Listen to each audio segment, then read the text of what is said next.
All right, nation, we're going to talk about this. Mike Fisher came out earlier this week and said basically Jamal Adams and the Jets were on the agreement with the Dallas Cowboys last year, just that the Jets didn't want to pull the trigger. Now, that changes the entire complexity of this particular draft because now that deal can still somehow find its way to be in place. I'm going to repeat, that deal can find its way to be in place. And when we look at this total thing as it relates to the Cowboys and our void at safety play, you can argue the fact that and say to yourself, let's give the Jets the first pick, the 17th overall draft pick in this particular draft.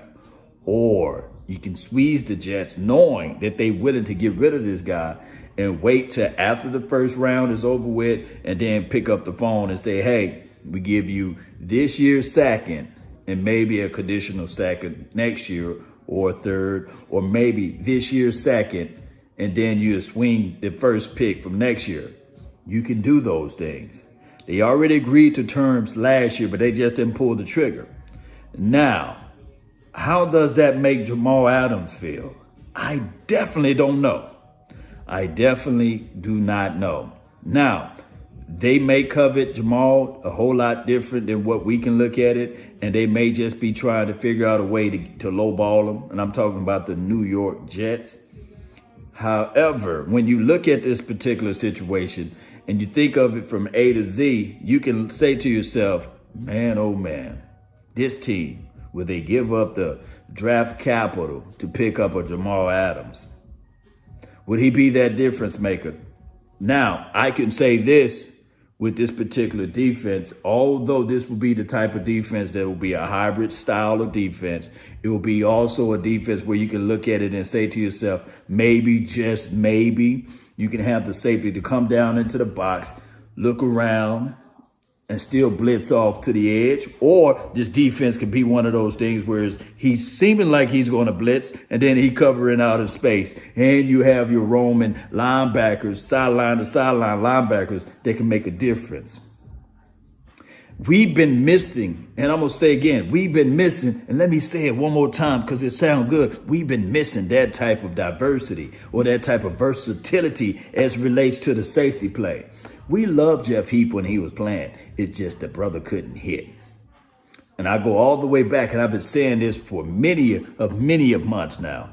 That Los Angeles game when we was in the playoff, all he had to do is funnel the quarterback right back into the inside. That's where his leverage was at. That's where all of his help was at. Jalen was there.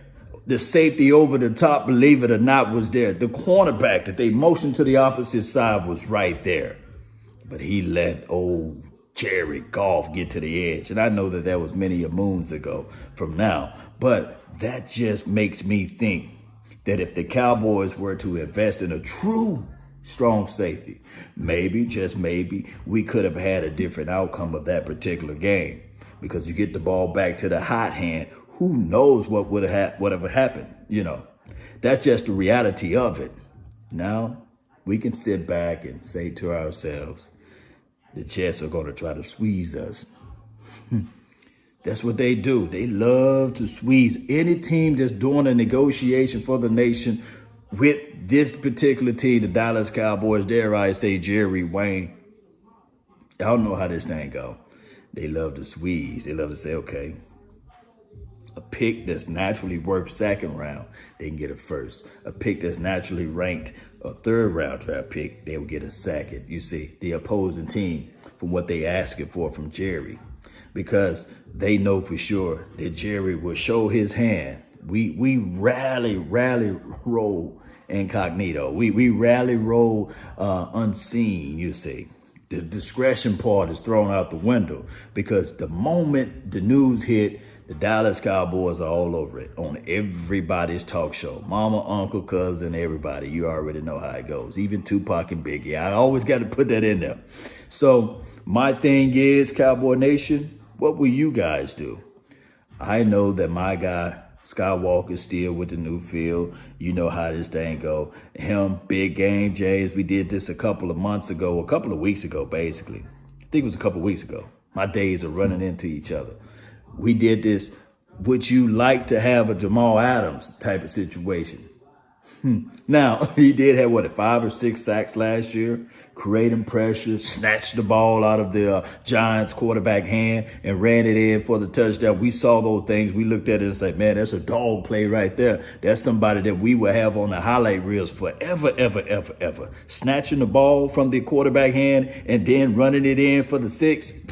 Snatch 6. That's what he did. So we like that. We would love to think about, oh, you want to double team, triple team D-Law? That's okay. That's okay. We just slide Jamal Adams on that side. Oh, you think he's coming? Nah, he's paddling back now. He's covering the tight end in the flats, or he covering the tight end up the seam. Oh, he switch off. Ha, Clint Dix is there. Ha. Those things can happen. It's just hilarious in those factors. And we'll figure out what we would do with Cheeto on the back end. We'll just figure that out later, right? But we'll look at it and say, well, Cheeto, we would probably kick him into the inside, and whoever we get in this draft, kick them out to the outside, and then have one of these mixed packages as relates to safety play. It could flat out happen. It flat out can happen. And when we think about it, I just like the fact that this defense that invested in big boys up front. I'm going to repeat, they invested in big boys up front. They invested in big boys up front. Them big boys are back. So when I look at the technician like a McCoy, and we think of McCoy and we say, can this brother beat his one-on-ones? Can he win his one-on-ones? And we would say to ourselves, yeah. Because Malik Collins, although he got all of those pressures and everybody looking at it like, oh, the brother getting pressure, he getting these things going, he's able to do this, he's able to do that. But he couldn't win his one-on-ones. Oh, guess what? Oh, we got a pole too. It's been a minute, Cowboy Nation, for us to have multiple guys that can win their one-on-ones. And our only hole is the right defensive end, because we just don't know. We just not seen consistency, because now Robert Quinn has gone to Chicagoland, and we just don't know if Tyrone Crawford, will he be a tweener? Will he be the guy, because he is a tweener, but will he be the guy that's going to play inside? Or will they look at Tyrone and say, hey, Tyrone, yeah, we see you over there. Yeah, we paid you all of those coins. Instead of getting rid of you, we want to kick you and stay on that right side. We're going to kick you to the edge rush until Roger Goodell get off his high horse and Roger Goodell go out here and reinstate Aldon Smith or reinstate a Randy Gregory. Come on out here. Let's see what you can do. Hopefully, he'll be like, yeah, I'm ready for it. Hopefully, that will be the situation. Hopefully. But we just don't know. We flat out just don't know. All right. So that's enough for me pounding on the table for maybe the Cowboys can make a move at Jamal Adams. There's this other thing out there. Our other hole that's on the actual offensive side of the ball. Slot receiver. We can say all we want about Tavion or Trayvon Austin, however you want to call it, Tavon Austin, whatever his name, T.A., Big T.A., that's what his name is. Shout out to T.A., I ain't going to be disrespectful to the brother. We can say what we want, but we still got an itch right there. We got to itch that thing out and make sure we get somebody that can play consistently and stay healthy. There's this guy named Christian Kirk. The Cardinals said, okay, we're going to put him on the trade block. We're going to see what we can get from him. His first year, he had about 40 to 50 catches, what have you. His second year, he elevated that number, 68 catches. Y'all can check the math or what have you, and 700 yards. Now, I'm thinking that the kid can play on the outside or inside, but primarily he's designed to play in the slot. I think that he got the speed. He'll be also a guy that you can put on kickoff and punt returns and things like that. What do you guys think about that? A season, I guess you can't say season, but a guy who played in the NFL, somebody a little bit more of a known commodity opposed to any of these guys that's in the draft. Because this will be his third year. He's only like 23, maybe 24, give or take. So would you take a risk and lose some draft capital and say, okay, Christian Kirk, I got you. Come on in for this cup of coffee. We'll see what you can do with that silver and blue. And somebody help me out. Is he a Texas native? Is he a Cowboys fan? Because I think before he was got selected to the Cardinals, I thought that he had on a tape said that he was a Cowboys fan. That's something to think about. That's something to ponder. Let me know how you guys feel. So just to wrap up for everybody, we talked about Jamal Adams. Shout out to my guy, Mike Fisher. Hit him up on 105.3 The Fan, or check out his YouTube page. Hit him up. Say, hey, man, Law told me to check out your YouTube page. Hit him up and let me know how you guys feel about the Jamal Adams. Or is it much to do about nothing? Nevertheless, is he using the Cowboys as leverage now? I'm talking about Jamal Adams now.